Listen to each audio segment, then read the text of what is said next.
You guys got top three of Aaron, Jacob, and Matt Holt. Just kind of wondering if anybody's kind of emerged. I know you want to be able to rotate guys that, keep them fresh for game and for the season. Anybody emerging as that number 4, number 5 guy at linebacker for you? Yeah, I would say Jared Casey, without question, has been had a good fall camp for us and continues to grow and develop in our system. And Josh Rudolph is the other guy that's been there taking reps. Those are the 5 guys that we have right now that are in the rotation of working with our 1s and our 2s throughout the week. So, like the group, there's obviously got several new faces there that haven't played a lot of football here. So just excited to get those guys out there on Saturday and let them go. Jack. I wanted to ask a similar question about cornerbacks. I think you talked about safety the other day with Lewis and Josh, but a cornerback, obviously, Ohio State's got a lot of their wide receiver room is really tough and one of the biggest keys to kind of beating them. And just I guess a cornerback with so many new faces, just who's kind of emerged, like what's the rotation kind of looking like? Who are you going to be leaning on Saturday? Yeah, it's as I mentioned, we got several new faces in the whole secondary, but Jameer Johnson, is really a guy that has come on. He's had a really good fall camp. Kobe Minor, we mentioned him before. Really excited about where he's at, and he's definitely going to be playing a lot of football for us Saturday. And Jamari Sharp is a guy that's been here, but was young last year as a true freshman. So as a redshirt freshman, has length and speed, and so he's really emerged as one of our top guys, and just excited about him. And then Nick Toomer is another new guy that has been really impressive during fall camp. Just a guy who's coming here, he's got lots of length. Played a lot of football at Stanford and had an injury there that is really kind of now back from that full speed. It's been a couple of years ago, and he's now back to where he was before that, and playing with a lot of confidence, and just really excited to be able to have him with us. A guy we recruited really, really hard the first time and really wanted him out of high school, and he now is coming to us 4 years later, and just feel like as a whole group, JoJo Johnson also is the guy in that mix that's gotten a lot of reps during fall camp. And then James Mons also is a guy that we've also repped. So we got 6 guys there that have taken lots of reps for us. And so probably going to have about 3 or 4 of those guys. We're going to play quite a bit on Saturday, as you mentioned, playing one of the best receiver corps in the whole country. And that's a group that's going to get tested early and often, and we've got to step up and play very, very well. Jackson, yeah, just with all the new faces on defense, do you expect to rotate more defensively than maybe you have in the past, or do you view week 1 as maybe more of an audition for playing time than past week 1s? Or I guess just how do you view that dynamic? Yeah, that's a good question. I think it kind of depends. We're definitely going to rotate the D-line just because that's just what you do in that position, for sure. Numerically and as well, just keeping those guys fresh. But, in the secondary, I think more because of having so many new guys.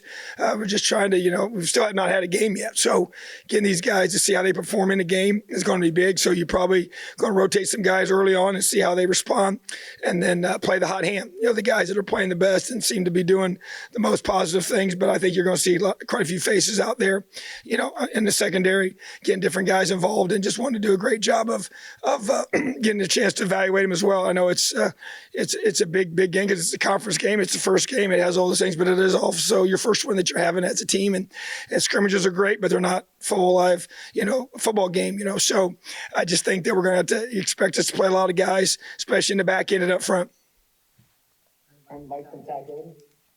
Yeah, Coach, just along those lines, this isn't the first year you've had a bunch of transfers in your program. Have you learned things from prior years in terms of integrating those guys fast into both the culture and the scheme, and how that all translates to functioning in week 1, and how that maybe is a little bit different than years past?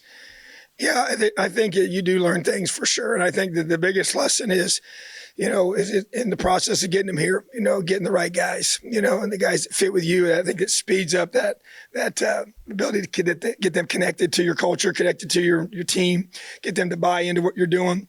It happens at a higher rate when the guys, already fit what you're looking for. But once you get them here, I think just trying to do as many things as we could possibly do for those guys to spend time together away from football, both with our coaches and with each other. And we've kind of relied on that heavily to get our guys. I think this summer for us has been huge because of having the new OTA schedule that we have, and and the opportunity to have our coaches with our players, as I've described already, with them over the summertime, especially during the month of June. Some guys didn't get here till June. And so being able to spend that time with them in both football and away from football has been big. And then I've already mentioned the accountability teams that we do that are cross-positional, sides of the football, just trying to get guys connected with one another, because once again, at the end of the day, you're trying to build the best team. And the best team is a team that's connected, it's player-led, and a team that really truly, has each other's back, and that's what we're trying to create here as a culture, from no matter what year it is. But obviously when you have a bunch of new guys, the end result, the end goal is no different. How you get there has to be a little bit modified. Todd and Zach. The new clock rules in college football, how do you feel like that might influence not only Saturday's game, but all the games? How did it kind of influence your scrimmages, and what are your thoughts on the rules? Some coaches have come out against it, some for it. Where do you stand on that? Yeah, it is, I think, probably to be determined. We've had a handful of games last weekend. I've heard anywhere from 7 to 12 snaps it reduces in a game. I guess we'll have the data here real soon once we have several more games being played.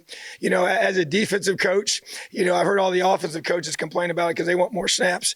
As a defensive coach, you're always trying to find ways to keep your defense off the field and shorten the games, but at the same time, I think when you think about the reasons why they're doing it, obviously we all know from a practical perspective, they're not going to cut out the commercials, because that's how things are, financed. And so, but at the same time, a way to shorten the games a little bit and some of the wasted time that can happen in the length of a game in college football, which I think they become very, very long for a variety of reasons. So, I'm not necessarily against it. I'm anxious to see how it really impacts it a lot. I know we've had 2 scrimmages with officials here, and it does feel a little different. The way I kind of look at it is if an offense is able to stay on the field and sustain long drives, you can eat a lot of clock up, from a game. And that's really a thing. I think it can hurt a team if you can't get off the field, and a team's allowed if your defense can't get off, and that's a problem for your team, not getting enough touches for your offense and enough series for them to be able to produce points. So I think it will have an impact on the game. I guess the degree to how much is to be determined. We'll see, because obviously it's an NFL rule that they've been using. And so when you get in the last 2 minutes, obviously we have normal clock rules. So I don't think it's a major change as far as there's going to be a massive difference in games, but I do think they're going to be a little shorter, a few less snaps. And like I said, that the offenses that can stay on the field and keep that clock moving will shorten the game for sure. Zach, last minute. Hey, Coach. I'm just wondering about your game day responsibilities and how they've changed from last year. Well, for me, game day, obviously I'm not calling the defense. So major emphasis on, the clock, the managing the clock, the timeouts. So obviously I always had to do that before, but just do it as I was doing everything else. I'm still going to rely on, we have our staff divided up to do a lot of things from the press box and keep track of all the information that I need to have to make great decisions in regards to, punting the football and going forward on 4th downs and being able to be more involved in offense and, not having to go back and attend to some of the corrections that are being made in between series defensively, so I won't be doing that.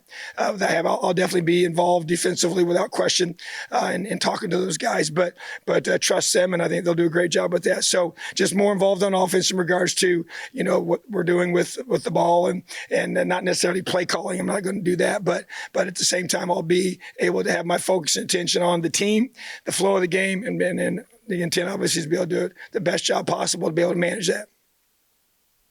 All right, thanks, Tom. Appreciate you guys. Have a great day. Elio.